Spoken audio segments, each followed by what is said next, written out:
So hello, what's up mga ka-idol? It's a good day. Today is another day. It's another vlog na naman tayo mga ka-idol. For today's video mga ka-idol is nakikita nyo naman na dito tayo sa munti nating backyard. Dali, daily routine natin mga ka-idol is maglinis tayo ng patukaan tapos papainumin natin yung mga manok. Sisiguraduhin nating malinis yung painuman nila.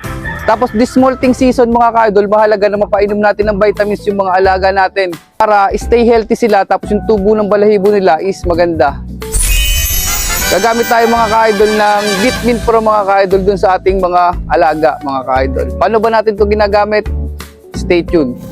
Dito nga mga ka-idol, nililinis na natin yung painuman, dinidisinfect na natin. Tapos maglalagay lang tayo ng konting Vitamin Pro. Tapos lalagyan na natin ng tubig mga idol. Tapos hahaluin natin ng konti. Yan, okay na yan. Disclaimer: no animals were harmed in making this video, for documentary purposes only. Mahalaga din mga idol na ma-check natin yung mga alaga natin